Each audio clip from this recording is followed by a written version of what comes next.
Isu keretakan mencuat publik, teman-teman. Rismon tiba-tiba saja menyerang Roy Suryo. Sudah saatnya nyelamatin diri masing-masing daripada masuk jeruji besi. Bikin heboh lagi nih, teman-teman. Keretakan benar-benar kelihatan di sini. Mari kita tonton videonya sampai habis, teman-teman. Bang Rismon, kenapa Dian Sandi dan Andi Azwan harus jadi tersangka? Iya Bang, saya punya pemikiran lain ya tentang hal itu. Terkait dengan Bang Dian Sandi ya, kalau menurut Pak Roy Suryo layak dijadikan tersangka, saya punya pemikiran lain. Ya karena apa yang diupload oleh Bang Dian Sandi Utama itu kan menurut setelah bertemu dengan Pak Joko Widodo itu adalah memang ijazah yang ada atau yang sama dengan apa yang ada di tangan Pak Jokowi, begitu loh. Jadi menurut saya tidak terlalu satu pemikiran dalam hal ini dengan Pak Roy Suryo mengenai penersangkaan tersebut, begitu. Terkait dengan pasal 2 dan pasal 35. Karena memang menurut keputusan KIP kan, ijazah Pak Jokowi sebagai pejabat publik dalam hal ini presiden itu kan merupakan sudah dokumen terbuka, dokumen publik, dan publik berhak menganalisa, memproses informasi yang di dalamnya dan mengambil kesimpulan sepanjang itu dilakukan secara bertanggung jawab, begitu Bang. Ini dia nih, teman-teman, pernyataan tegas daripada Rismon yang secara kalau kita tonton bersama, dia itu berseberangan dengan Roy Suryo. Menyerang Roy Suryo. Rismon tidak sependapat dengan Roy Suryo terkait Dian Sandi harus jadi tersangka. Wah. Makin seru nih, teman-teman. Mulai kelihatan, mulai tercium keretakan di antara mereka. Ini gimana? Kalau menurut pendapat kalian, teman-teman, komen-komen di bawah. Oke, mari kita lanjut video berikutnya.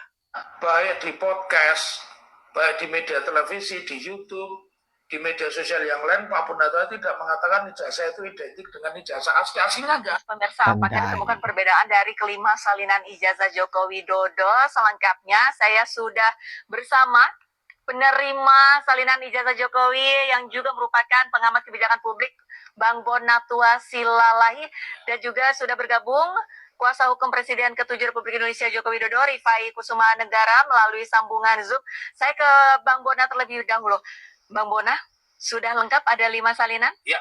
Langsung saja pertanyaan inti, adakah perbedaan atau tidak? Saya mau bilang apa ya, sangat disayangkan nggak ada. Tidak ada perbedaan? Tidak ada perbedaan, semuanya sama. Semuanya sama? Dari sisi baik secara konstruksi huruf-hurufnya, tanda tangannya, spesimen gambar, macam segala itu sama. Oke, berarti dengan kata lain, salinan ijazah Joko Widodo yang ada di atas, kalau misalkan dari sudut pandang Bang Bona, dari salinan ijazah Jokowi ini, apa yang mencurigakan? Ya, tapi pertama selamat dulu lah ke Pak Bang Rifai. Ternyata beliau insinyur ya. Nah, kan selama ini pertanyaan publik kan, 2005 itu insinyur apa dokter Andus? Terbukti beliau itu secara verifikasi KPU, beliau adalah insinyur. Nah, itu dia, teman-teman. Ini dia dibantah awalnya oleh Gafur Sangaji. Katanya, kalau Bonatua Silalahi tak pernah bilang ijazah Jokowi identik. Tapi ini dia ada bukti, teman-teman. Pada saat Bonatua Silalahi mengatakan tidak ada perbedaan di kelima ijazah Pak Jokowi yang dikumpulkan oleh Bonatua Silalahi yang dicarinya di berbagai tempat. Dan dia menegaskan itu sama semua. Ini gimana nih teman-teman? Kalau menurut pendapat kalian, secara tidak langsung ini, Bonatua Silalahi sudah mengakui keaslian ijazah Bapak Jokowi. Mari kita tonton video berikutnya. Ini giliran saya sekarang. Saya ini kalau menasihati banyak-banyak kayak bimbing disertasinya Refli juga saya. Jadi pertama, kewenangan mahkamah itu masih belum memasukkan PMK 7 2025 Pak Refli ya. Nanti kalau nggak ada nih bisa saya kasih Pak Refli kalau mau ini. Tapi ada yang soft filenya di websitenya Mahkamah Konstitusi. Ini satu-satunya ini. Bapak nih kalau yang gratis mau cepat-cepat aja ini. Ini giliran. Kasihan sekali Refli Harun di sini malah dipermalukan teman-teman. Kata Pak Hakim di sini, yang mulia Hakim MK ya, serasa bimbing disertasi Refli kalau banyak-banyak bicara. Ini kubu Roy Suryo benar-benar diceramahi habis di sini.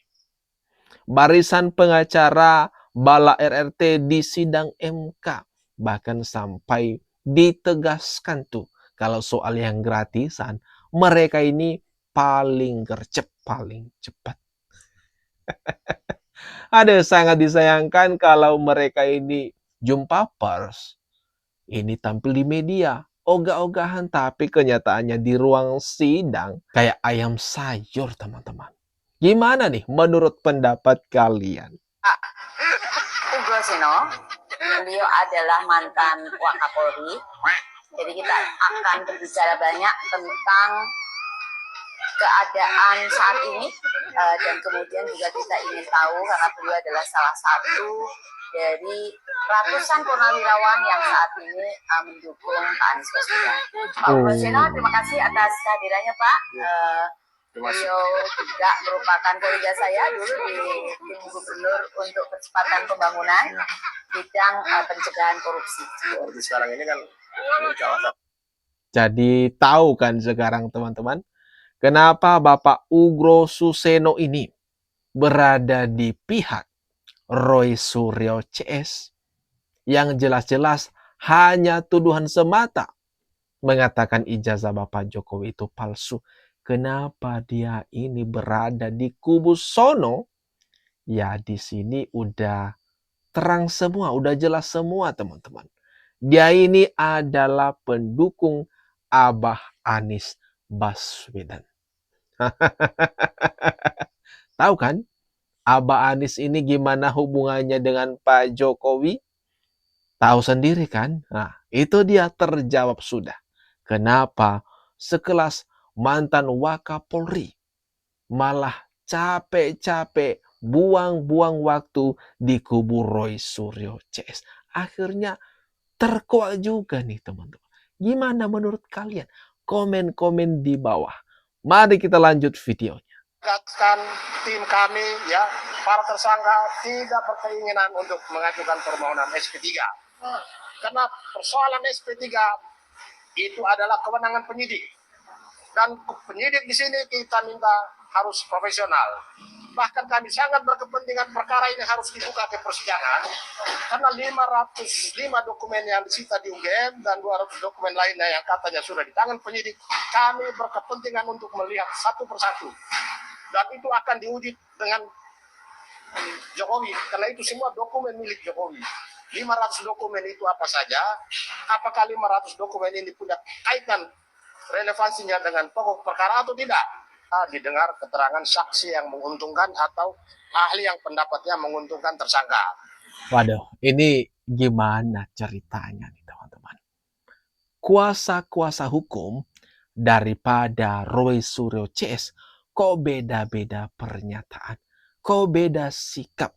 Yang satu meminta supaya kasus ini dihentikan di SP3.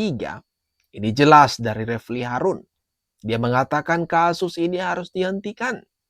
Nah, yang lain, kuasa hukum yang lain, salah satunya juga Ahmad Khozinuddin, dan yang ini menegaskan perkara ini harus dilanjutin sampai di pengadilan. Kok bisa gini nih teman-teman? Ada apa? Coba dah. Komen-komen di bawah teman-teman. Masa iya ada kuasa hukum tidak kompak seperti ini? Beginilah kalau ayam sayur dipaksa jadi ayam jago. Maju mundur terus kerjanya. Komen dah teman-teman tanggapan kalian. Mari kita lanjut video berikutnya. Perkara ini hanyalah permainan yang dimotori oleh kepentingan orang-orang tertentu. Kita nggak tahu kepentingan siapa gitu.